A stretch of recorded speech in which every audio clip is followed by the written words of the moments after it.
On the Fringe with Dan radio style. Hope everybody out there's having themselves a great day. Got a lot going on news-wise. We are going to hop into it quite quickly here. But what's going on here with Mershon? They've kind of pushed things back a little bit. We'll get into all the details. But it is kind of interesting because in doing so, I think they've realized because of Harvey Weinstein's appeal and having his case overturned in New York, that they've got the same problem with him. And the deep state knows that the second they convict Trump, whether they try to put him in jail immediately, it'll be stopped almost probably immediately. The appellate court is not going to let this go and will overturn it. We're going to get into a whole bunch of information around that. Plus, a lot going on. Trump did some major speaking today. I don't know if you guys had a chance to see it. He probably spoke for, it seemed like an hour. I don't know. I watched the whole thing at 1.5 times speed. Obviously, after the effect, I wasn't watching live, but it was pretty good. He was talking about the E. Jean Carroll trial, which we'll also talk about. Anyway, let's get into it. Just wanted to start something off, positive notes. Also kind of reminds me that I'm meeting up again with my good buddy, the Alpha Warrior. Going to be doing that Synchronicity channel today. So if you'd like to join us, we'll be doing that live at, I believe it's 4:30 p.m. Pacific time, 6:30 Central, 7:30 Eastern. Please be a part of it. But all said, folks, we're a part of an amazing part in life right now. This is perfect timing, a specific timing. We're all here and chosen to be here. This is a good way to kind of start the show. God is saying to you today, I will put you together in front of those who broke you. Don't think it wasn't seen by me. You will not only recover, but you will flourish. In the places where you felt abandoned and defeated, you will stand strong and victorious. Remember, my child, my plans for you are to prosper you and not to harm you, to give you hope and a future. Let your heart be at peace, for I am with you in every step of this journey, mending every fracture, healing every wound, and restoring every lost hope. Where you were once shattered, now you will shine like a beacon, reflecting my love and strength. Trust in me, for I am your faithful protector, your healer, and your redeemer. Do not dwell on the past or the pain it brought. Instead, lift your eyes to the horizon, where my promises unfold. You will see that my grace is sufficient for you, even in your weakest moments. We're going to be going through a lot as a people, as a populace, as individuals, for that matter. But it will be a powerful time. Just a great reminder as well. If your hatred for one man is greater than your love for this country, you are the problem. And that is literally where we're at. We can call it democracy. We can call it whatever the hell we want. Certainly easy to use that term against the deep state, but all said. Breaking from Roz Alert. Oh, Roz Alerts. All right, whatever. That's a crazy-ass name. But hundreds of people have been evacuated within a half-mile radius. There was a massive chemical plant fire in Ohio. Kind of interesting where these things are happening, but they're up there in Akron, Ohio, and this chemical plant, it's Kochi Laboratory, apparently big flames. There was discussion that there was expected to be an explosion. Fire department was kind of pulling back because there's a lot of propane tanks and stuff there. Don't know how this started, but it's an interesting state that it's happening in, so kind of weird. Almost strange how many weird things have happened in Ohio, like they keep getting punished for something. I think that's part of it anyways. We'll see how things continue to play out. A lot going on with free speech. This is a big deal. Want to start off with Durov's, is that the guy from Telegram? I think it's Durov. He did a comment. Oh, that's why he calls it Durov's. Okay, gotcha. He did a comment kind of to the world, basically, talking about what's happened, that he's, in under investigation, I guess, by France. Sounds like he's trying to make amends. There's a lot of question whether he's going to give up the keys to the encryption. I don't think he's got them himself, but whatever. That's just speculation anyways, and generally it's probably not accurate, but we'll see. But last month, this is his words. Last month, I got interviewed by police for 4 days after arriving in Paris. I was told I may be personally responsible for other people's illegal use of Telegram because the French authorities didn't receive responses from Telegram. This was surprising for several reasons. One, Telegram has an official representative in the European Union that accepts and replies to EU requests. Its email addresses has been publicly available for anyone in the EU who Googles Telegram EU address for law enforcement. Two, The French authorities had numerous ways to reach me to request assistance. As a French citizen, I was a frequent guest at the French consulate in Dubai. A while ago, when asked, I personally helped them establish a hotline with Telegram to deal with the threat of terrorism in France. 3. If a country is unhappy with an internet service, the established practice is to start a legal action against the service itself. Using laws from the pre-smartphone era to charge a CEO with crimes committed by third parties on the platform he manages is a misguided approach. Building technology is hard enough as it is. No innovator will ever build new tools if they know they can be personally held responsible for potential abuse of those tools. Establishing the right balance between privacy and security is not easy. You have to reconcile privacy laws with law enforcement requirements and local laws with EU laws. You have to take into account technological limitations. As a platform, you want your processes to be consistent globally while also ensuring that they are not abused in countries with weak rule of law. We've been committed to engaging with regulators to find the right balance. Yes, we stand by our principles. Our experience is shaped by our mission to protect our users in authoritarian regimes.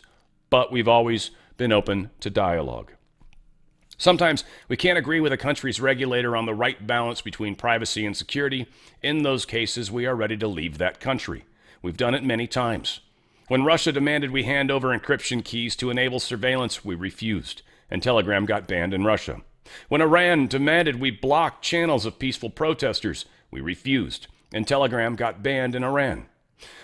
We are prepared to leave markets that aren't compatible with our principles because we are not doing this for money. We are driven by the intention to bring good and defend the basic rights of people, particularly in places where these rights are violated. All of that does not mean Telegram is perfect. Even the fact that authorities could be confused by where to send requests is something that we should improve. But the claims in some media that Telegram is some sort of anarchic paradise are absolutely untrue. We take down millions of harmful posts and channels every day. We publish daily transparency reports, like these 2 examples he shares. We have direct hotlines with NGOs to process urgent moderation requests faster. However, we hear voices saying that it's not enough. Telegram's abrupt increase in user count to 950 million caused growing pains that made it easier for criminals to abuse our platform. That's why I've made my personal goal to ensure we significantly improve things in this regard.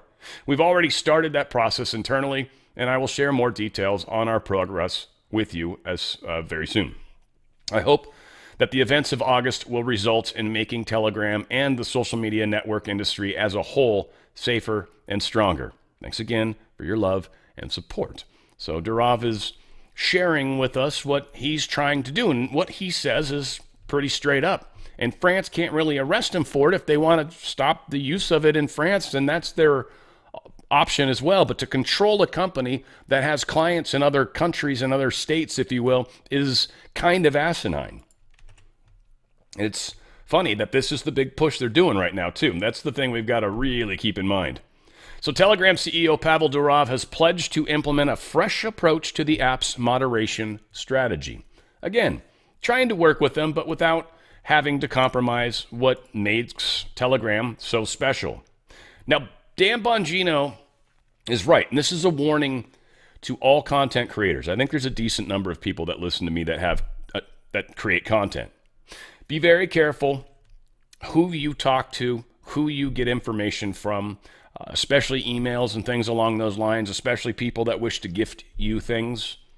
Always be careful with those things, because nowadays especially, any one of those things could come back and bite you in the butt. Because if someone gifts you something, maybe one of those little gold coiners, or maybe they gift you, who knows, something that's worth more than $5, you could actually be tied to something. Now, in the case of this Russia stuff, which we'll get to, it was supposedly $10 million. And I'm tripping. It is actually Lauren Chen. And it's like, that's a chick I kind of followed for years. And her husband, to find this out, it's just it's crazy. It's crazy. It's just funny who some of the people that you think are just wholesome and good people, and then you kind of find out that maybe they did some shady-ish kind of stuff. I don't know. Lauren just seems like a sweetheart. So weird. Anyway, here's Dan Bongino kind of giving the warning to all of us. But I'd be remiss as a former federal agent to not warn people that given these accusations, Are other people, I'm not accusing anyone specifically, I want to be clear. Are people working with the feds right now to try to ensnare other conservative influencers into this alleged operation? I'm just going to say this. Be very careful who you're emailing, and be very careful who you're talking to, and be very careful that you're not talking to someone working with the feds on the other end of the line.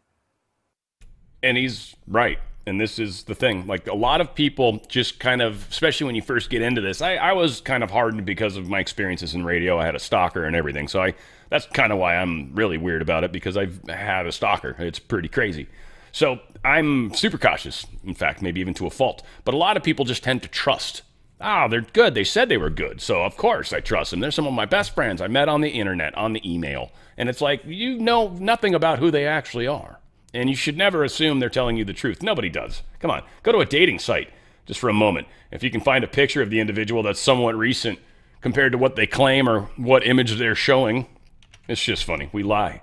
Here's Josh Hawley talking about how big tech has been used to silence us and to control narratives. I mean, he's not so much spelling that out maybe, but it's important for us to understand that right now they're going to start calling out anybody that doesn't toe the exact deep state lie. Then we are going to be called Russian disinformationists. We're going to be the ones that are directly tied to Russia somehow. And this is how they're going to label probably even someone like me. Though I'm slightly smaller, who knows? I don't know if I get caught up in this or not. Pretty sure I'm clean. I don't think I've been offered anything from any countries that are foreign that I know of anyways. I've certainly not been offered anything. I've got partnerships with plenty of companies, but all said, here's Howley talking with Laura about this new Russia thing. Mark Zuckerberg revealed to the American people, which is that the government colluded, our government colluded with big tech to force censorship on the American people, colluded with big tech to take down discussions, debate that they didn't like. Laura, that is absolutely unconstitutional. The First Amendment does not allow it. It prohibits it. And yet our government was doing that by using big tech as their willing ally. They're trying to do the same thing again. This is an attempt to legitimize it, to say, oh, now the Russians are doing it, so therefore, big tech, you've got to go out there and take down any posts about inflation or the border. You've got to censor all of this content. It's the same old thing, and I just don't believe the American people are going to fall for it. And that's the only way they can win, right? They have to control the narrative. That's what they used to have. And they don't anymore. Because here's the thing. The places that are trying to offer a little bit of freedom right now, I'd say YouTube seems to be one that's trying to be sort of friendly, though they took down some that whole Laura Chin thing. That got taken down, of course. We'll talk about it.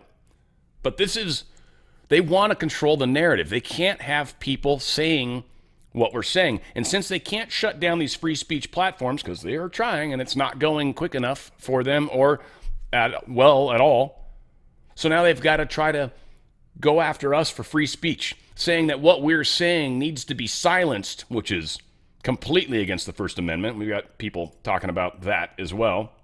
So the Harris campaign selectively twists J.D. Vance's words by saying he called school shootings a, quote, a fact of life. This is what Harris claims J.D. Vance said. Let's go ahead and read the quote that they're obviously misquoting. And again, I call that lying. When you so wholly misrepresent something as to imply it means something completely different, that is manipulation. That is a lie. That's bad. So his quote, I don't like this. I don't like to admit this. I don't like that this is a fact of life. But if you're a psycho and you want to make headlines, you realize that our schools are soft targets, and we have got to bolster security at our schools so that a person who walks through the front door to kill a bunch of children, they're not able to. That's what he said. And she tries to turn it around like J.D. Vance says school shootings are a fact of life. No, that's not what he said. Not even remotely close. You are so misrepresenting that. Now, again, the whole idea of free speech. If a channel is paid for by a Russian thing, I don't know if, Hunter Biden got $3.5 million from a Russian mayor's wife, right? And that's okay. They don't say anything about that. Yet, if you're a content creator that's conservative or at least center line or trying to tell the truth, and you receive money from anybody that they don't like, well, shoot, you're committing a crime now.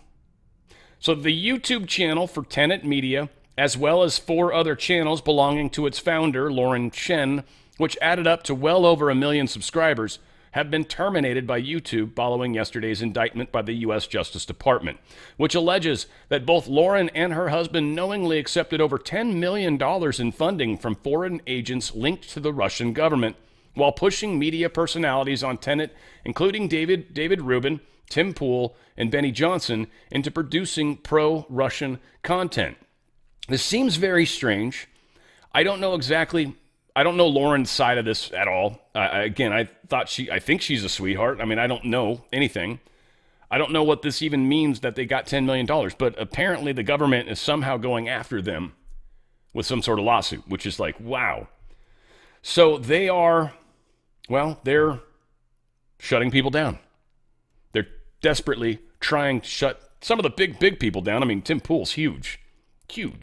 And I don't know, he's changed a lot. I mean, I didn't like, he was very like, we're in a civil war, it's going to get kinetic. Like, he kept saying that, and I just didn't like people that push. Like, it's kind of why X-22 started to bug me a little bit.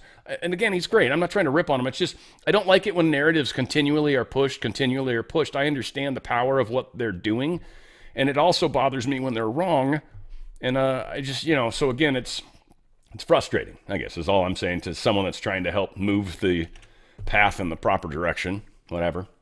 So Ukraine's pressing for long-range strike weapons.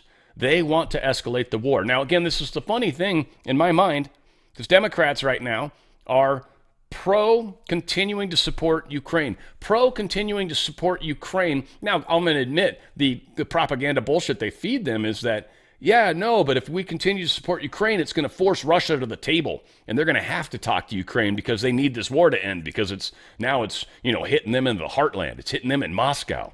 It's actually getting real.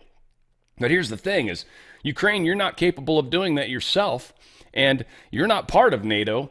And so if NATO countries come into your country and let you use weapons of theirs to attack Russia, that's the exact same thing as us attacking Russia. There's no difference. Currently, Ukraine can't do that. And so this is a legitimate red line.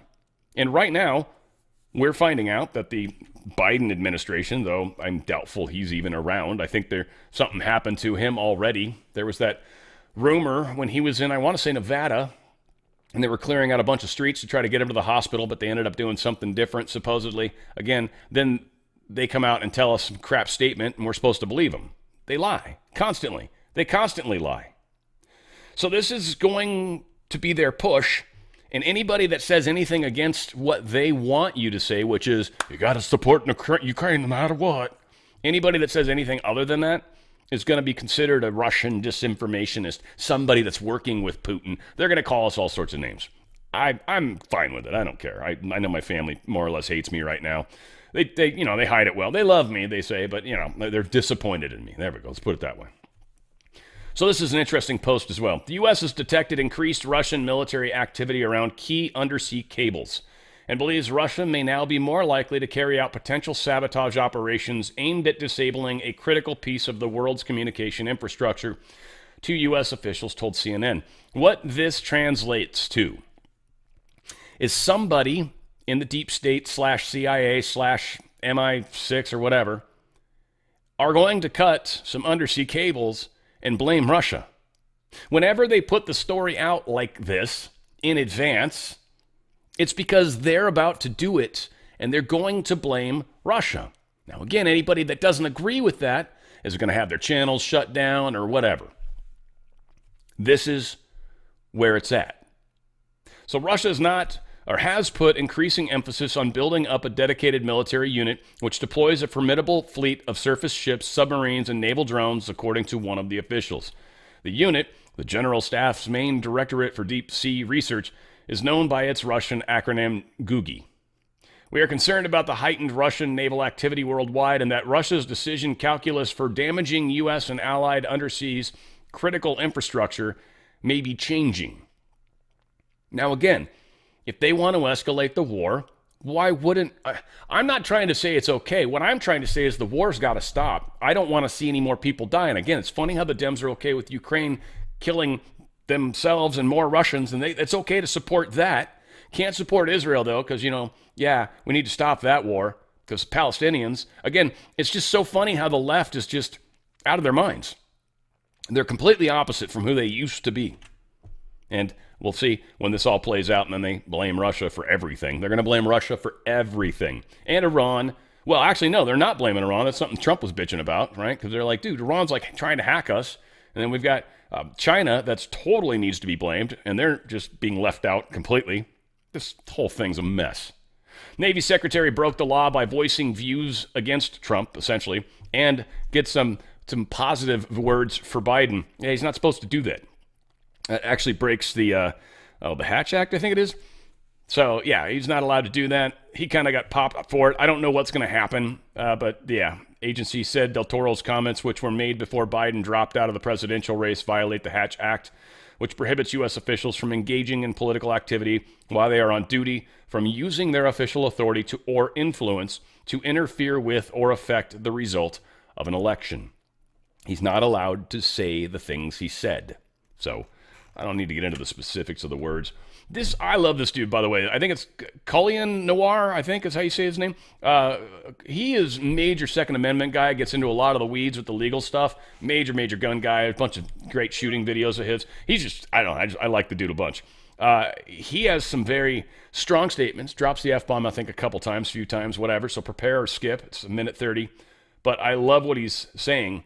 And this whole thing with the free speech, guys, this is like legit times, and we've seriously got to stand up and fight, or we are going to lose every freedom we have. If we can't speak freely, we're toast. Y'all think this is okay? We will double the Civil Rights Division and direct law enforcement to counter this extremism. We will hold social media platforms accountable for the hate infiltrating their platforms, because they have a responsibility to help fight against this threat to our democracy. And if you profit off of hate, if you act as a megaphone for misinformation or cyber warfare, if you don't police your platforms, we are going to hold you accountable as a community. Like, I can't be the only one who thinks this is not okay. Like, it's the First Amendment. And no politician, I don't care who you're voting for, whether it's Kamala, Trump, or that one weird guy who was babbling about on stage. We don't even know where he is now. We don't even know if he's still the president. I don't care who you support. But no one should be okay with a politician saying they're going to restrict your First Amendment right on social media platforms. I don't give a fuck about mouth-breathing racists spewing hateful bullshit online. It's the First Amendment.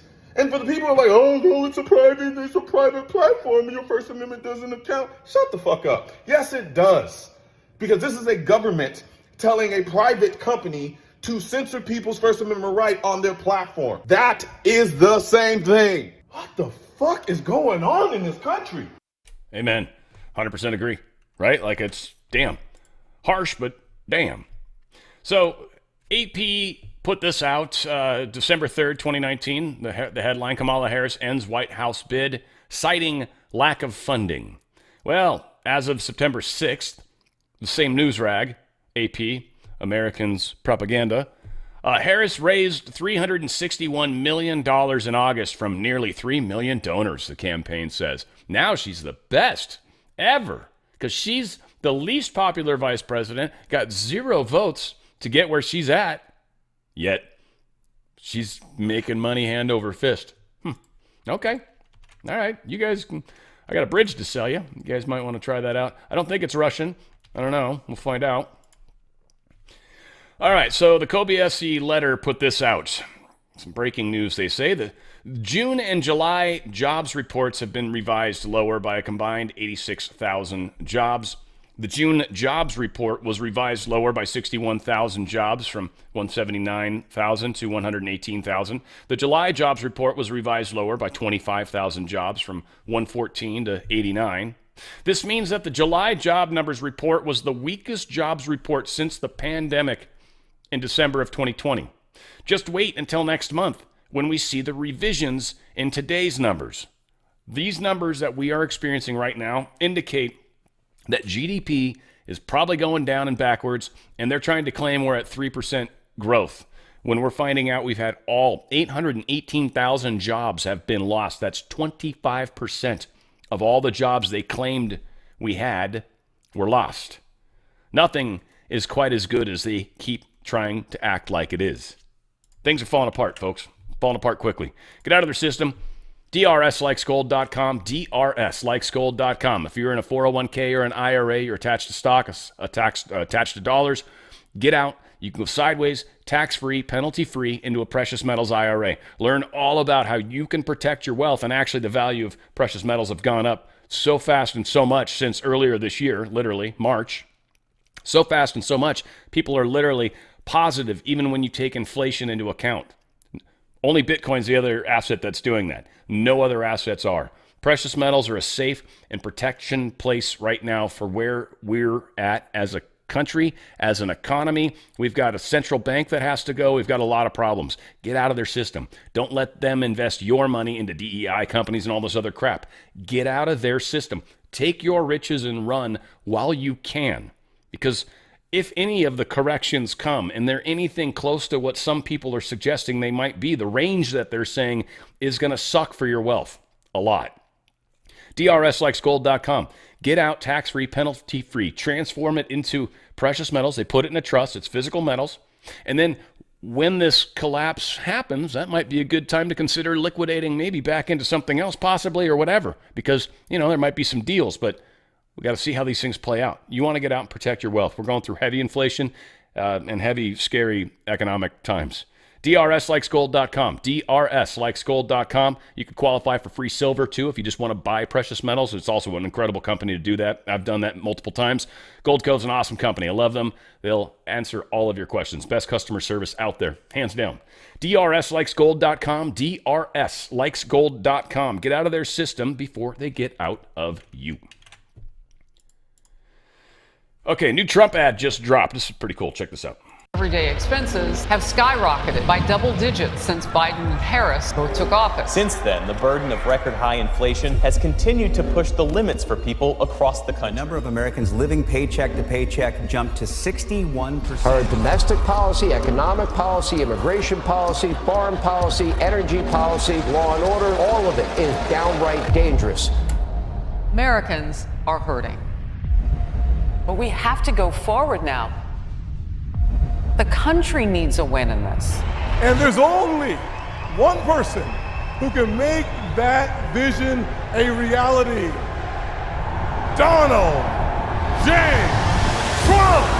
I will fight for you with every breath in my body. This is the most resilient human being I've ever met. We will defend America against all threats and protect America against all dangers.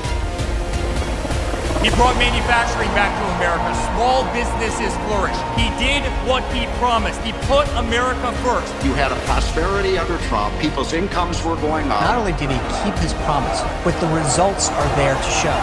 We will never give in. We will never give up. And we will never stop fighting for our country, our flag, and our freedom. There is no bulldozer strong enough to remove the legacy that he has built. I will never stop fighting for you.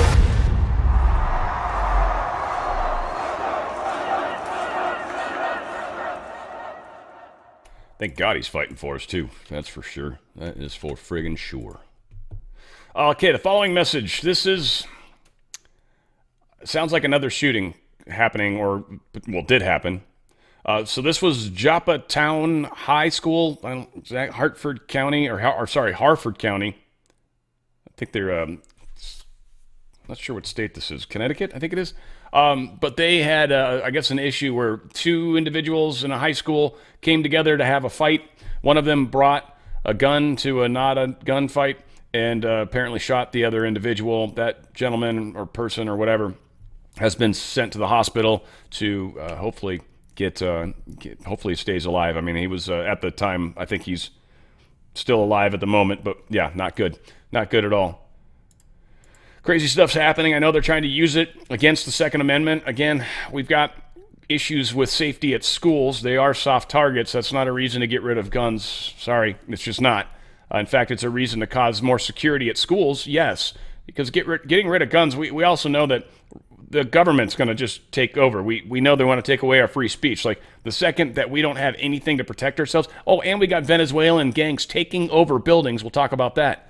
So, again, sorry, but that's not an argument. I don't care. Unfortunately, it's unfortunate what's happening, and it's really, really sad. We need to get security in schools so this type of stuff stops. But we've also got issues, too, where we've got armed people running through cities right now, taking over property from people. It's a mess. Anywho, CNBC talking about child trafficking. At least it's CNBC. I was shocked. What did you discover as part of this movie? This is a whole underground economy of children. It's horrific. It really is. And that some of it has to do with the policies at the border. And our film isn't political at all. But what really has happened is that a lot of kids came to the border in suburbans from very poor countries like Guatemala. And the families paid $3,000 to $5,000 per kid. And they thought that these children could have a better life here in the United States. And if you go back and watch your own news stuff, there were tents with hundreds of children, and they were all dropped off there, and we welcome them into the United States. But we need to take care of them and make sure they're protected, and they're not. Yeah, the problem is that the foster system does weekly and monthly checks on the children to make sure they're okay. And what happened here... In a normal foster system. In a foster system, what happened here is we welcome these children in here, and that sponsor families, some of the rules were changed. They don't need to be a parent or an uncle or anything. It could be anybody. And some of the traffickers suggested the sponsor, and the New York Times article says there's homes in Florida and Texas with 15 to 20 kids all sleeping on the floor, not in school, and 15 passenger vans are picking up kids, 15 at a time, and they're cleaning pig slaughterhouses and doing the whole night shift. And we're allowing this all to happen under our noses here in the greatest country of the world, the United States. Yeah, we're letting this happen. People just they don't want to believe it. Kash Patel talking about the FBI and kind of torching them a little bit. Always good times. Let's check this out. What is the most and largest tragedy of this entire situation? 4 people are dead, students and teachers, beloved football coaches. And this guy, the shooter, was on the FBI radar for a year. Maybe, just maybe, if the FBI focused on rolling up terrorists at the border and protecting communities from known shooters, instead of focusing on DEI, white rage, and knock it off, we might actually have some protective results in our communities. What is the most? Yeah, and we don't. That's a huge part of the problem that we're sitting with right now. So apparently mugshot's been released of the 14-year-old Appalachia High School shooting suspect. He was very, very teased at school. Some might say bullied. Don't know if he was transgender or gay. That was what they called him. That's kind of, I think the story is meant to push a lot of us to talk about him like he was transgender. But what we do know about him is actually very troubling. We'll get to it in a second. But the FBI was aware of this guy.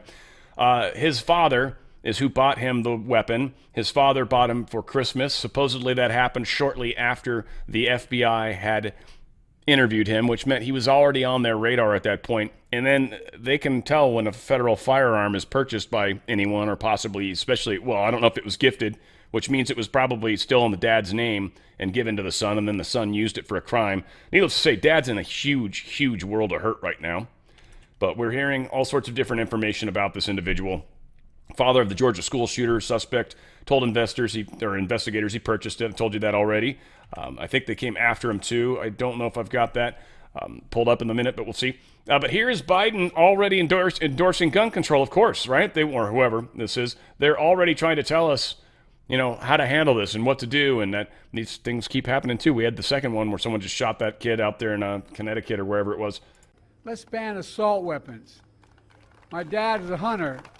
I don't know a whole hell of a lot of deer wearing Kevlar vests. I'm serious about this. High-capacity magazines, once again, what do we need them for? What do we need those for? Here's an image of Aurora, Colorado, Joe Biden, where there is an armed individual and he's probably illegal, which means he's not following the laws, is he? Does he probably have a small capacity cartridge in his or a magazine in his, or do you think he's maybe got one that's bigger? I can't actually see it in this particular shot. But this is why you might need more than 10 rounds. In my case, it's 10 rounds here in our state, which is, with an AR, that could go pretty quick. And if you got 3 dudes at the door and you're kind of shooting blind a little bit, yeah, that mag can go fast, very fast. So there's one reason. Here's another reason, Joe Biden. Says this is a picture of gang members breaking into a vacant apartment so they could move a Venezuelan family in and then collect rent. This is our business plan, one gang member told a housekeeper. If he, the property manager, doesn't like it, we'll fill him with bullets. The report authors called the gang's behavior brazen and further exhibits the suspected gang members' sense of comfort and control, consistent with their taking over the property and not fearing law enforcement or the property management. It was sent to Aurora officials on August 9th, with the investigators saying, the evidence we have reviewed indicates that gang members are engaging in flagrant trespass violations, assaults and battery, human trafficking, sexual abuse of minors, unlawful firearms possession, extortion, and other criminal activities, often targeting vulnerable Venezuelan and other immigrant populations. According to the law firm's report, the Venezuelan gang Tren de Aragua has threatened to kill and in certain instances has apparently actively attempted to kill members of Whispering Pines Management. The report says a consultant for the property management company was severely beaten and stomped by gang members and was hospitalized. The alleged incident recorded by building cameras with screenshots attached to the letter. The report relies on a property manager who said that gang members allegedly stabbed a Whispering Pines resident for refusing to pay rent to the gang. He also told the investigators the takeover began last November. The report recounts that this summer, the gang approached the property manager and told him they would help him out in exchange for half of all the rent that he collected. The law firm that wrote the report called that an organized crime tactic. The gang members then allegedly took over vacant apartments. Says this is what's happening right now in America. This stuff we used to hear about all the time in other countries, didn't we? Third world, right? That's a third world thing. Yeah, no, it's here. Or we're a third world now, whichever. This is because of the border policies that exist in the administration that's trying to act like they had nothing to do with this. They immediately stopped executive orders. They did executive orders to stop all the stuff that Trump did, try to keep people out of this country. Illegally, anyways. Trying to keep people that were illegally trying to enter out of this country. San Antonio police announced earlier this week that the 2 Hispanic males, Joseph Jimenez, aged 19, and Ricardo Samaniego, aged 18, have been arrested for August's shooting at the main gate for the Chapman Annex of Joint Base San Antonio, Lackland. The men were arrested for another shooting at an apartment building in San Antonio when it was determined that their stolen SUV was the same one from the shootings at Lackland on August 17th, which was initially believed to have been targeting the gate of the base, with the Air Force security forces said to have exchanged fire with the gunman. However, it is now believed that both shootings on the night of the 17th were targeting a home near the gate. We have gangs from criminal countries that are very serious about committing crime. Not just children. These are hardened gang members that are doing this. Literally got in a firefight with our military. Think of the boldness of that.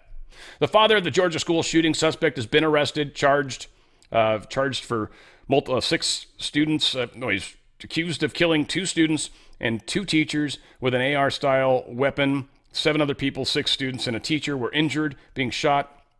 So, yeah, they're charging Colin Gray for knowingly allowing his son to have a weapon. Again, all this stuff is coming through right now. They're getting them for involuntary manslaughter, which would make sense. There it is. That's the thing I was looking for. 4 counts of involuntary manslaughter, 2 counts of second-degree murder, at 8 counts of cruelty to children. Again, not a bad thing that they're going after him. Georgia school shooting suspect Colt Gray's broken home life. This is now what we've found. He has a mom with multiple drug arrests and a dad who gave him an AR-15 for Christmas. Colt Gray, the baby-faced Georgia school shooting suspect who is charged with murdering 2 classmates and 2 teachers, grew up in a broken and neglectful home, which police and child services visited on a regular basis, a former neighborhood and landlord tell the Post. His mother, Marcy, 43, has a lengthy rap sheet with drug and domestic violence arrests. And his father, Colin, 54, allegedly bought his troubled son an AR-15 rifle for Christmas and now faces charges of his own for supplying the weapon used in the shooting. Lauren Vickers, who lives next door to the Grays in Jefferson, Georgia, said there were problems immediately when the Grays and their 3 children moved into the well-manicured neighborhood 60 miles from Atlanta in 2022. There were nights when the mom would lock him and his sister out of the house, and they would be banging on the back door, just screaming like, "Mom, Mom, Mom," and crying. It was absolutely devastating, she says. So this is the family that he was growing up with.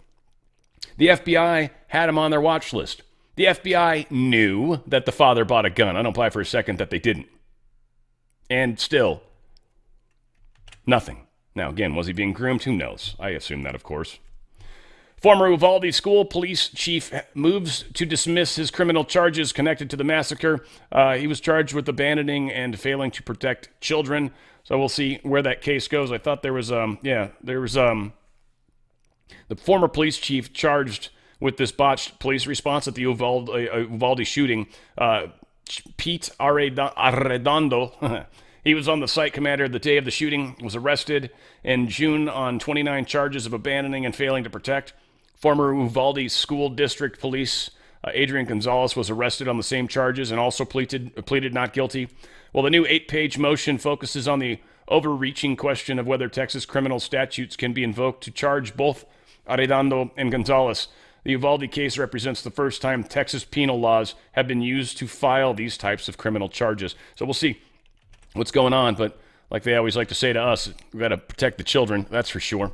Hunter Biden enters guilty plea in the federal tax case, avoiding a trial. We've got a little bit of video kind of getting into that, so I don't want to talk on it too much because they cover the bases very well. But Hunter Biden's sentencing has been scheduled for December 16th, which is very interesting, and I like the point that he makes, but I don't know if I agree with DC Drano, not that I'm correct, but he wants to know why he pled guilty to all 9 felony charges, because if this went to trial and got convicted on even one charge, it would have delayed his sentencing date possibly into Trump's term. No pardon from Trump. Now he is guaranteed to be sentenced before Joe is out and can get a clean pardon from Daddy. It's that last line that I don't necessarily agree with. We'll see. I don't know the future for sure, and I don't know what's going to happen, but I think we're destroying Kamala so bad that she's almost going to have to separate from Joe because she keeps trying to act like his policies aren't her policies, but they are, and she's not going to do anything different. In fact, she's talking even crazier stuff. So this is, we'll see. I think they'll have to 25th Amendment him, but I don't know. I don't want to sound like people I was just bitching about earlier, right? So I still kind of think they might have to pull that off, but we'll see ultimately what happens. Now, what's also interesting, and this just came out from the Oversight Project, they learned that the White House was directing the communications responses for inquiries to cabinet secretaries regarding whether Joe Biden should be removed for incompetence via the 25th Amendment. And they've actually got this graph, and they've got a decent number of people that are undecided. Doesn't matter, but they've got a solid number of people that do oppose. If a majority of any of these people, was there 2, 4, 6, 8, 10, 12, 14, 16, so if 9 of these people essentially say, hey, he's crazy, well, we've already got 4 or 5 that are undecided. All it takes is a few more.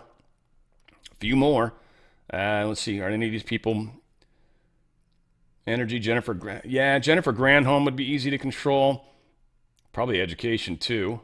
Alejandro Mayorkas, oh, that dude's easy, right? Pete Buttigieg, didn't see that he was there, but certainly got the enjoyment from it. So yeah, the questions are being asked. We'll see what happens. This is really good. I found this to be interesting anyways. And this is the lawyers that basically pushed, because Weiss was trying to let, Trump or Biden get off on the tax stuff, trying to just say, no, you're cool, scot-free.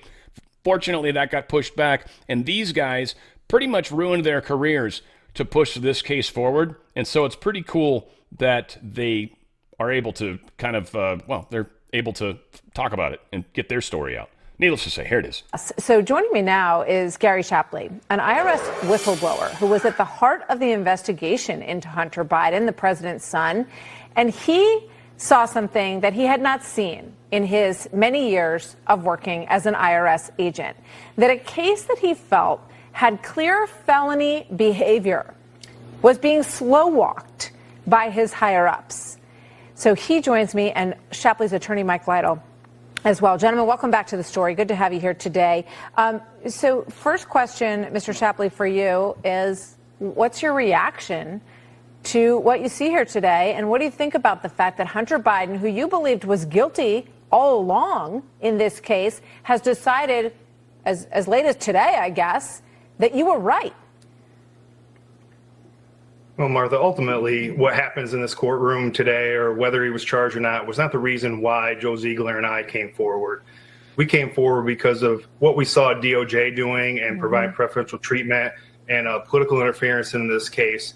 And, this is kind of, it's a little bit of vindication, but it's really not why we came forward. And now we're more focused on how are we going to hold DOJ accountable for the things that they've actually proved themselves that we were right in the way that they were handling this case.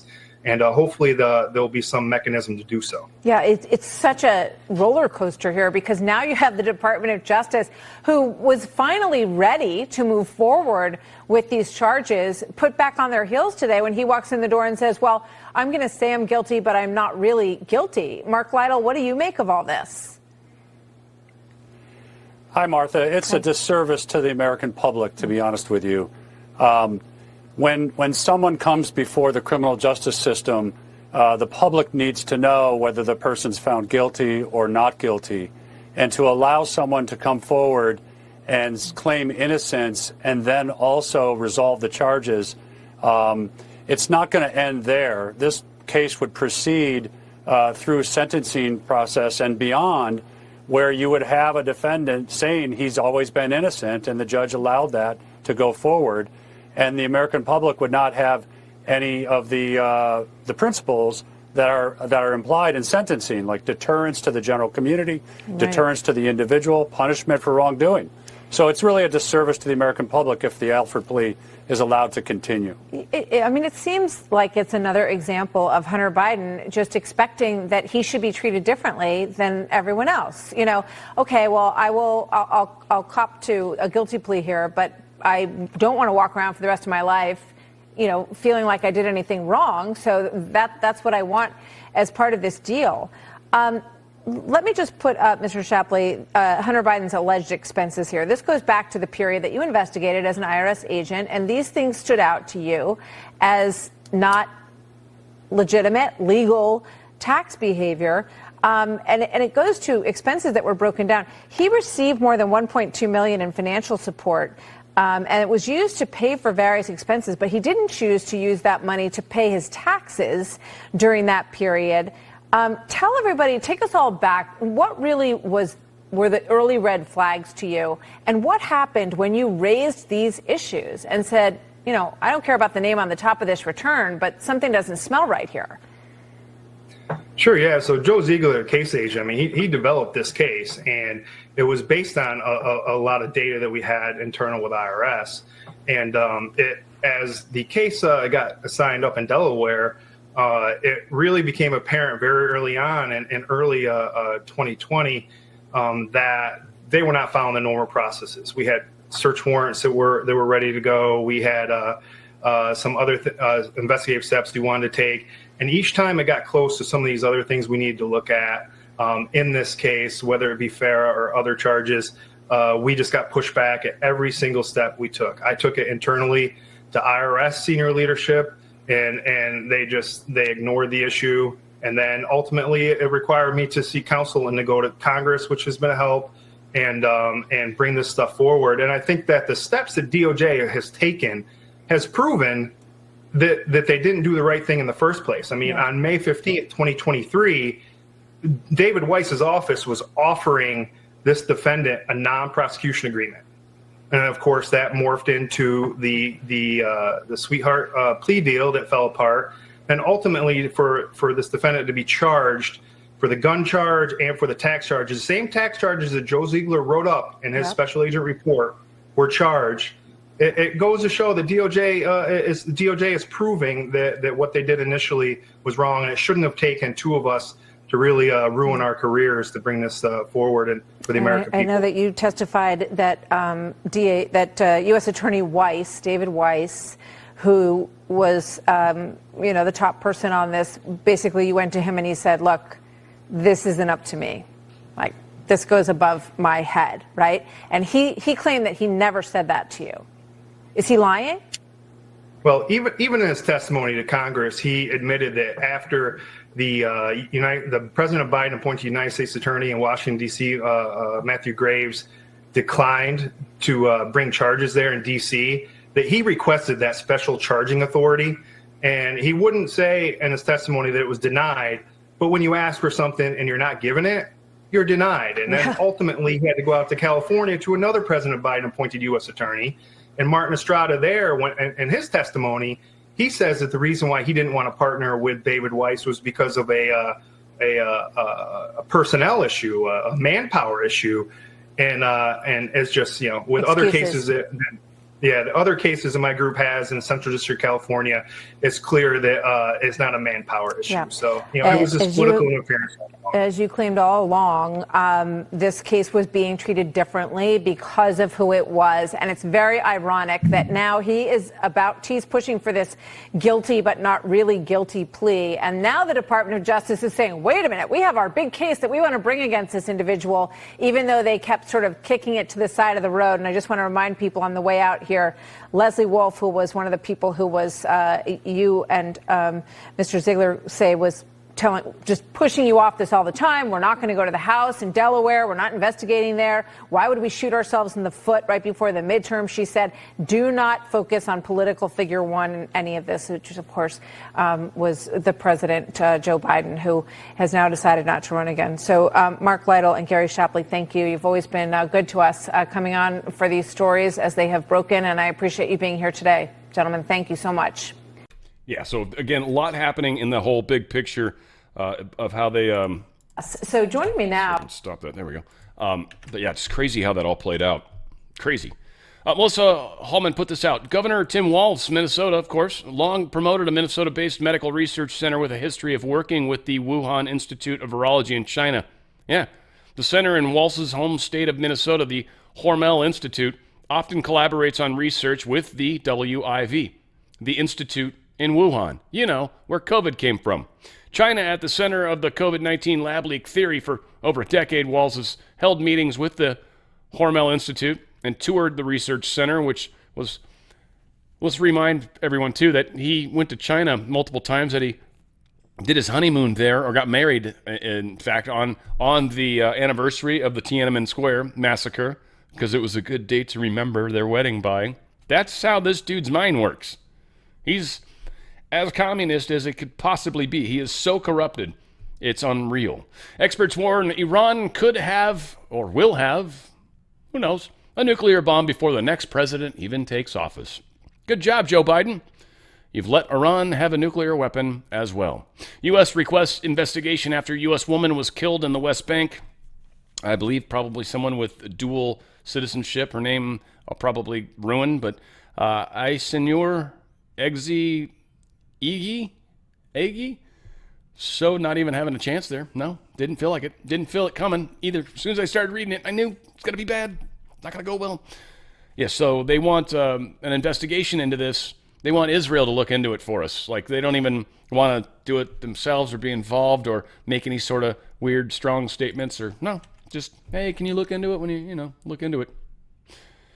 So employment among foreign-born workers has increased $4.4 million since pre-pandemic and is back on trend, while jobs among native-born Americans have fallen 833,000 over that same time. Literally no progress in 5 years. For all the working-class people that are Americans, you should be very concerned about voting Democrat. Very concerned. Again, you don't have to call yourself, you can call yourself whatever the hell you want to call yourself. It's just where you place that vote that really matters. It's not, should not, better not be for the Democrats. RFK Jr. lawsuit delays mail ballots in North Carolina. This is pretty cool. He's actually suing to get off their ballot, which he's worried it'll take some votes away from Trump, which I guess it could. It could take votes away from Kamala as well. So it can hurt both sides, but ultimately, I guess they'd rather the votes go where they should. But because of this is actually slowing down the ability to send out mail-in ballots. Their election started, I believe, Friday today, the 6th, and this has postponed that. Already a postponement in the election. The first place that was supposed to start early voting, I think, could be some others. I don't know. There might be some others, because I know the 6th was the day. This is postponed here. Something interesting to keep in the back of your memory. That's been one of those things we've thought about before, haven't we? Vermont just became the second state to postpone public events in order to curb the spread of the deadly virus in the state. Here we go again. The Green Mountain State joining neighboring Massachusetts in recommending their citizens stay home at night amid high reports of Eastern equine encephalitis, EEE, or E all the way home, where you're going to stay and locked up with boards on your doors. So, whatever. I pray to God people, I mean, there might not be any conservative people anywhere in this part of the nation. I don't know. If you are, you're probably the only person walking around on your street. That's for sure. Want to remind you guys of TWC. This is obviously the appropriate place to put this. TWC, the wellness company, they're all about giving you the ability to deal with viral infections. This is the thing I think is most awesome about this. They've got an amazing supplement line. In fact, the spike support formula actually binds to the spike protein. So if you've been sleeve rolled up, if you've had that happen, or if you're around somebody that does, this would be a very good thing to take on a regular basis. It's an excellent supplement, and it will help bind to those spike proteins, the actual the molecule. Good Lord, I couldn't think of that word. The molecule, it binds to it itself, and it's able to kind of take it out of the system, just completely removes it. Goes through your kidneys and out into the toilet where it belongs. So great way to get rid of those spikes that are floating around anywhere. But what's, I think, super important is the contagion kit. I've talked a lot about it. I don't think I have that many new people. I'm not going to waste a whole bunch of time. The contagion kit's got your hydroxychloroquine. It's got your ivermectin. It's got your budesonide. It's got like 6 things, and I can't remember all of them. You'd think, right? It's got the generic Tamiflu. It's got the Pulmicort and the nebulizer. The generic Z-Pack, that's the one I was supposed to talk about. That one's awesome. 12 tablets of that, too. This is an amazing kit to have in case we go through anything. Like, I got some sort of really hard flu that first COVID cycle, and I used what I used, which is the Ivers. I used it. It helped. It turned the corner very, very quickly, but man, I got hit hard. And then I got like another flu, I don't know, a year or two later. I called it COVID, but I never ever got tested on either of them. I don't know. This helps no matter what. You get a viral thing of some kind, this will help. This is a great way to look into protecting yourself, your family, or anybody in case something happens. TWC.health/OTF. Use that OTF coupon code, and you are going to save yourself some money. I don't know if we get free shipping or anything cool, but I know you're definitely getting a nice little 10% discount or so. TWC.health/OTF. TWC.health/OTF. You got to make those decisions that'll protect you and your family because crazy stuff. Here's England doing crazy stuff. They're prescribing statins to kids as young as 15 to slash heart attacks. 15-year-olds. 15-year-olds are having heart attacks. Let's just say there's 2 problems with this. Typically heart attacks, right, associated with poor health, usually overweight, usually high cholesterol, usually a number of things, right? A lot of problems, like poor eating over multiple years usually produce heart disease, okay? So that's kind of common. Kids we know are fat, way fat, so one, we should be worried about our diets. They don't talk about that at all, right? They want to get them on drugs, not fix the diets.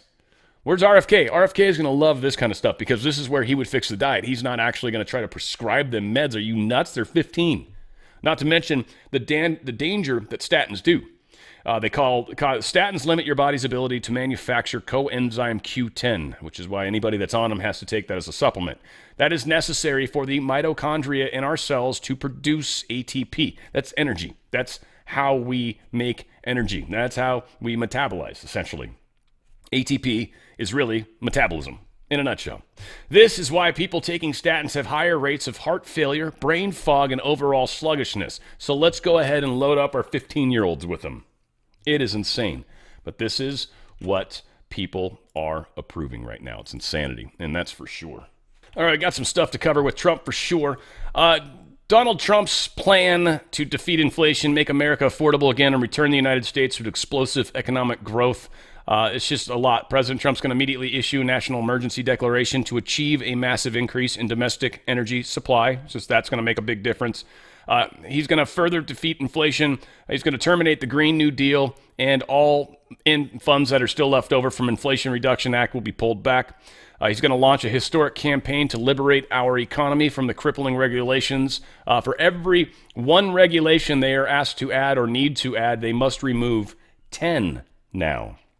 They are going hardcore, and we will, of course, support this. Any suggestion, and the suggestion of Elon Musk, President Trump will create a government efficiency commission.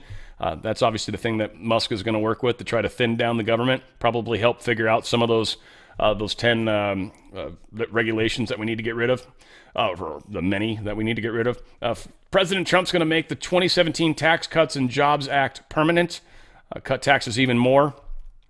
Under President Trump's leadership, America will encourage domestic production instead of punishing it, and once again turn America into a manufacturing superpower.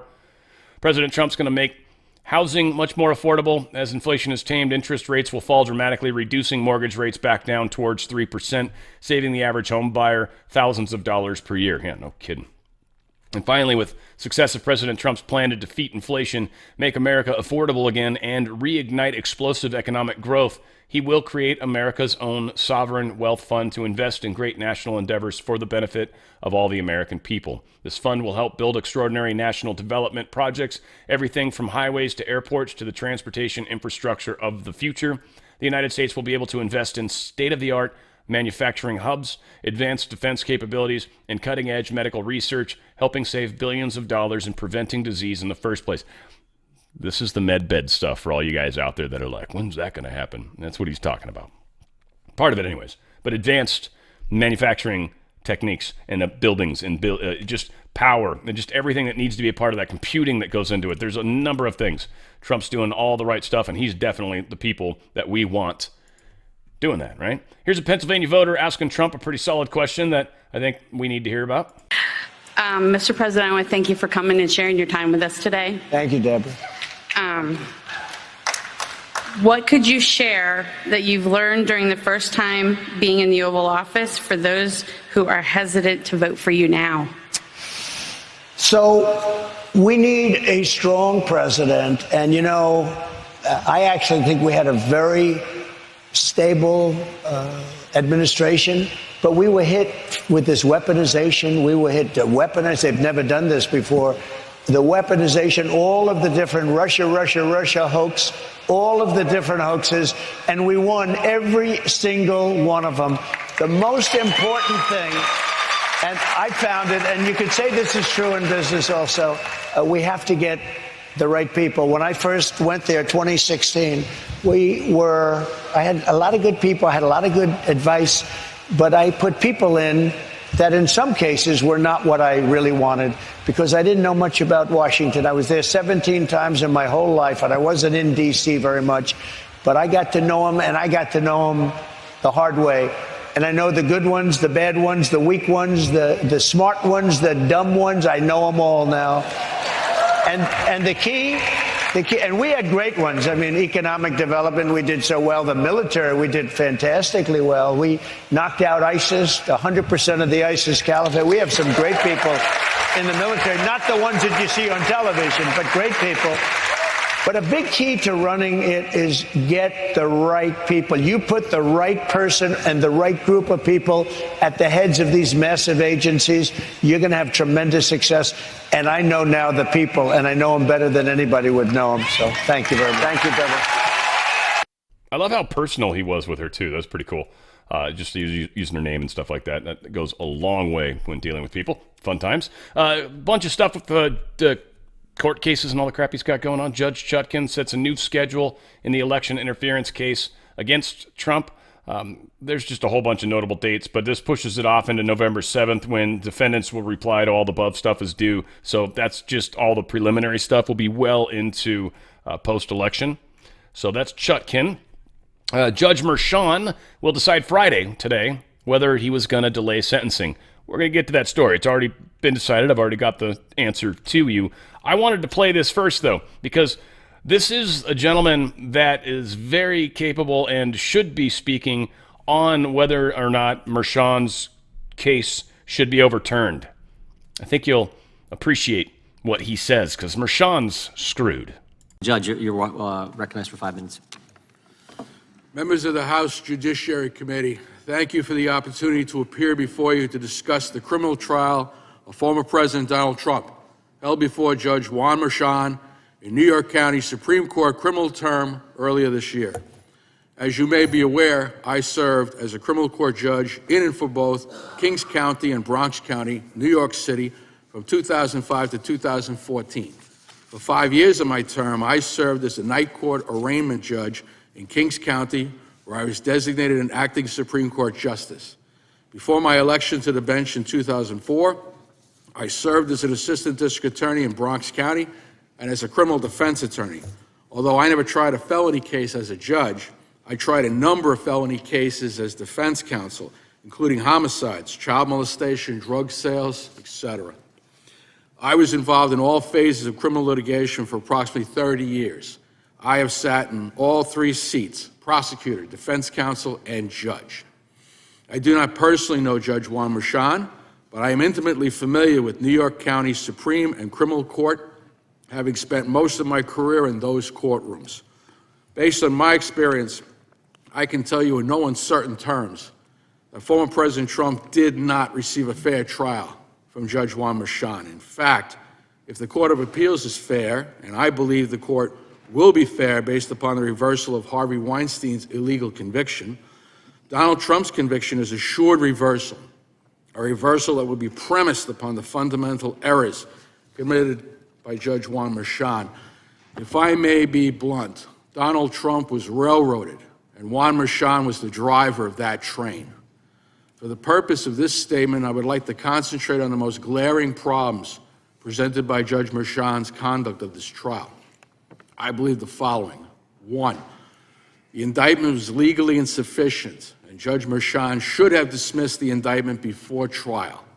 In my book, The Making of a Martyr, an analysis of the indictments of Donald Trump, I wrote that my review of the New York County indictment revealed that Donald Trump was accused of causing a false entry to be made in his business records for the purpose of concealing or committing another crime.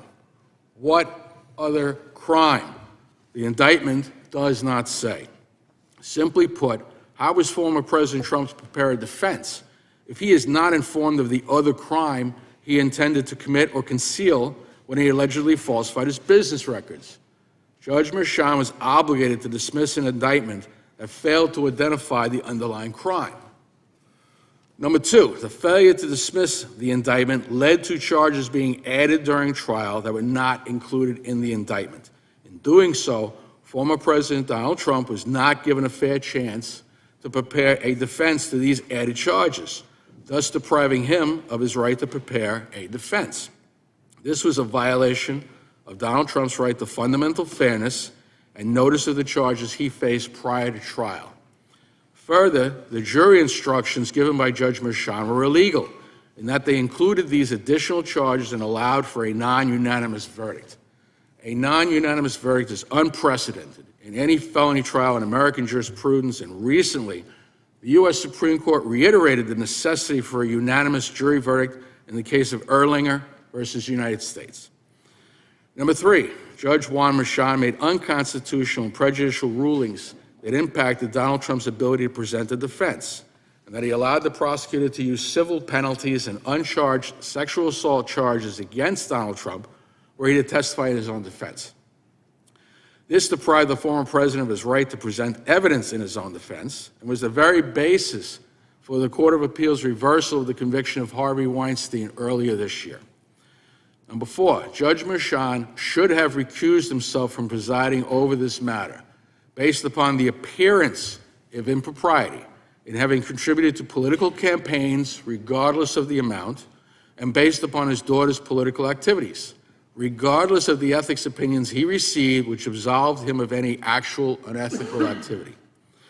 There are, of course, other appellate issues which exist in this case. A allowing the prosecution to claim federal election law violations without presenting any evidence to support those allegations, not allowing the defense to present a witness regarding federal election law after allowing the prosecution to make the aforementioned statements, and allowing Stormy Daniels to testify, knowing that the prejudicial effect of her testimony outweighed any probative value, are several.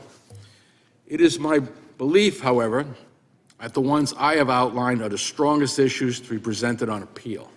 Therefore, it is my considered opinion, based upon my years of legal training experience, that former President Donald Trump did not receive a fair trial, that Judge Juan Merchan failed in his obligation to be fair and impartial, that Judge Merchan committed a series of errors that necessitate reversal of this conviction. To be direct, I do not believe anyone can reasonably state that former President Trump received a fair trial in New York County Supreme Court from Judge Juan Merchan. Thank you for your attention. I'll be happy to answer your questions. Thank you. And many would call that boom, right? Huge, huge. Breaking Donald Trump's sentencing. This was Merchan, I had to dig. It was delayed until November 26th. Why? Because they don't want before the election coming out that he's not guilty or that it's overturned. They want to be able to continue to claim he's a felon. That's what this is about. Judge Merchan's screwed. He's going to get fully overturned and his career is done. But that is what they're doing. Alina Habba made this comment. I firmly believe all these cases should be dismissed. While we are appreciative of the delay in the Manhattan's DA election interference witch hunt, this only prolongs this baseless charade. It is clear that this case, like the other politically motivated attacks from the Harris-Biden administration, should never have moved forward in the first place. Good news for many. A Fulton County judge has just ruled against Fani Willis in a lawsuit brought against her by Ashley Merchant, a lawyer for one of Trump's co-defendants, for hiding evidence about her relationship with Nathan Wade. The judge denied her motion to dismiss the open records case and has ordered an evidentiary hearing in 2 weeks to discover all of the documents Willis has been hiding. The past 72 hours have not been pretty for Fani. Her daughter got arrested, and the whole world saw her show up at the scene with Nathan Wade when she claimed she was no longer in a relationship, meaning she perjured herself in court. She's in a lot of trouble, too. Donald Trump, sitting in the courtroom, federal appeals court in New York, appeared skeptical. So they're going to let it kind of continue. Panel did not immediately rule. Judge Myron Perez said the case would be taken under advisement. They're trying to appeal this whole thing. Trump is in there. He didn't say anything, supposedly. And we got Trump did some speaking. I think Charlie Kirk posted this snippet. It was a good little part of this hour-plus or hour-long interview or hour-long press thing he did. But anyway, here's Trump. We have a very corrupt system of laws, but in that system we have some very good judges also, and I think in the end the good judges will prevail. And I hope Democrat-appointed judges can see a scam like this, where somebody just makes up a story, probably out of Law and Order. I don't know, she made it up out of somewhere, but check out the Law and Order episode that we're talking about. Make up a story, and I end up getting sued. And by the way, the punishment is like $89 million, and wouldn't have two cases. It should have been one case. But two cases is better because you get double bad publicity. We asked the judge, could you consolidate the cases, same case? And he refused to do so. He wanted two cases. So two cases, two sets of lawyers, two everything. It's really, really very disgraceful. It's stupid disgraceful. And the sad part really is, if you think about it, because like typically a normal person would sue back the government for redress and try to get some of that money back. Trump's just going to look like kind of like a dick if he's taking taxpayer money, essentially. I mean, he might in some places, but it kind of ends up looking bad, doesn't he? Taking taxpayer funds from us because he's been sued illegally by that same government, by those taxpayer funds. So money's been wasted on both sides. They already spent the money and wasted it, and then now they got to give the double of that back to Trump. And so that's more wasted money. Again, it's horrible. Alina Habba had comments to make that not long, but it's and it wasn't the direction I thought she would go, but it's still pretty good. Good afternoon. I've done this one too many times, actually too many times for the last 3.5 years while President Trump has been trying to fight to get this country back. And I want to speak to the American women, and I want to speak to the people that need to get out and vote on November 5th. I have sat with President Trump for years now, while he has been targeted with lies and with judges, AGs, and DAs who have specifically run in this city and others on getting Trump. The Trump administration will fix this problem.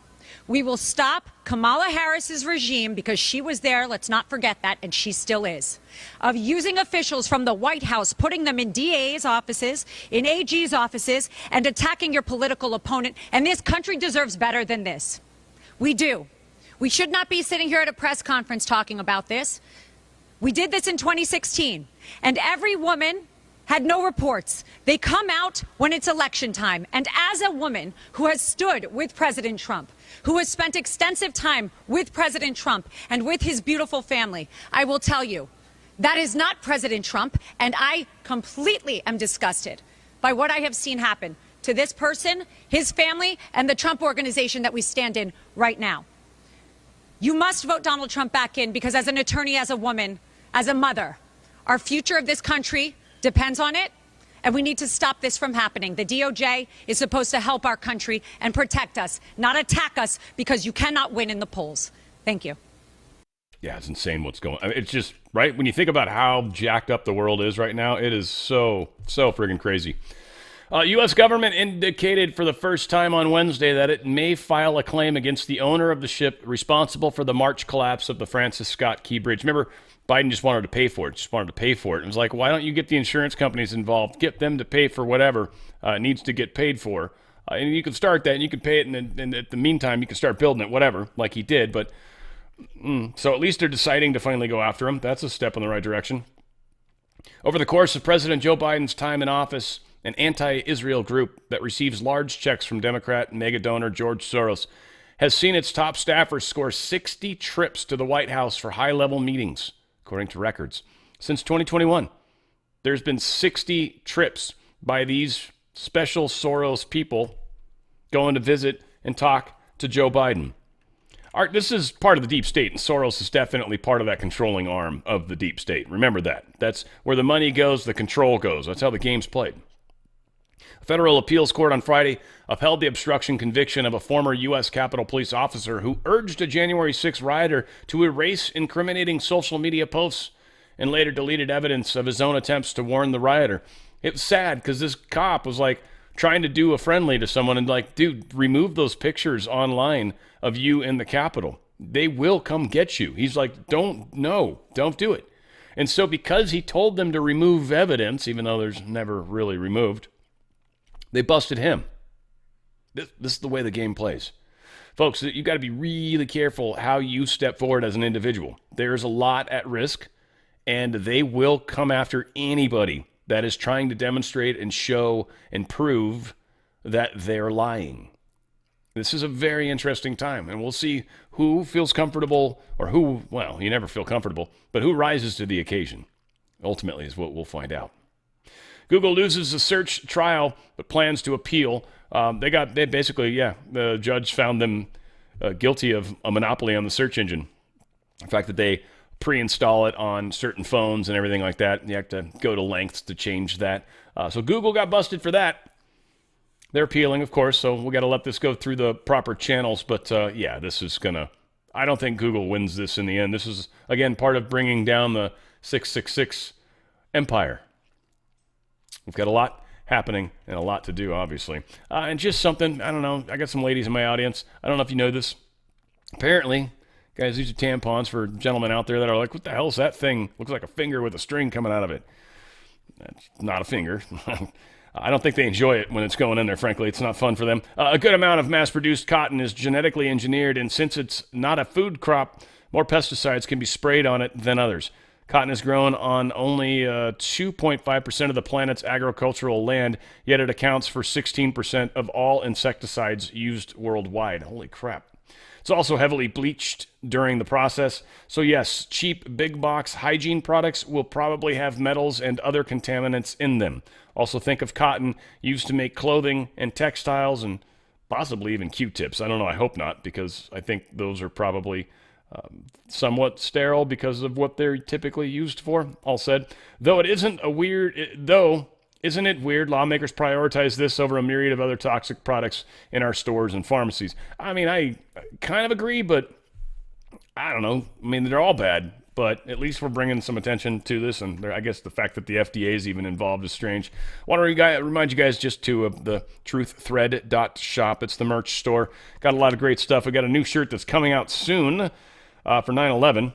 But we do have, of course, a number of different ways you can get the Dan Radio style products. I've got the DRS hat, of course. That is my logo, right? I hope you guys love it. I love the fact that I got a hat finally again. It's been a while. And then we've got the Great Awakening and my cool logo and stuff on a number of different types of shirts. And, of course, the cups or the tumblers. Awesome stuff. We've got the 6/11 Ephesians. That was the time Trump was shot. We got a whole lot of cool stuff around that. We got the 5G warfare stuff. And soon, to a theater near you, the 9/11 shirts will not probably be coming. I've seen what's coming, and you guys are going to be stoked. So we've got a lot of really, really great stuff. If you want to try to help support, 1, the family that's doing all this, and 2, the channel in a big way, and 3, just letting people know, what's going on. We've got a lot of great information that we're sharing here. Truththread.shop. Truththread.shop. Certainly a great way to do a lot of helpful things all at the same time. Got a live music show that's going to be coming up from my standpoint in about 2 hours and 15 minutes. From your standpoint, if you're even watching this and you're one of the first people to watch this, yeah, literally, the show is going to be starting in about 40 minutes. So get ready. You might have to put pause on this guy. But otherwise, I hope you guys check it out. We're doing Michael Jackson today. And one of the little spoilers I'm going to give you, I'm actually going to play the entire Thriller movie. That was a big deal to me when I always stayed up to watch that on MTV when it first came out. It was a big deal. Super big deal. And that movie was so cool, and we got the making of it on VHS. I watched that dozens and dozens of times. Such an incredible performance. And again, so much hatred from Michael towards the deep state establishment, and he paid the price for it in many, many different ways. It's very sad. It's very sad at the top, many would say. All said, folks, we've got a lot in front of us. We're continuing to make a difference. It takes you. It takes me. It takes us to make this happen. Where we go one, we go all. It's on the Fringe with Dan Radio Style.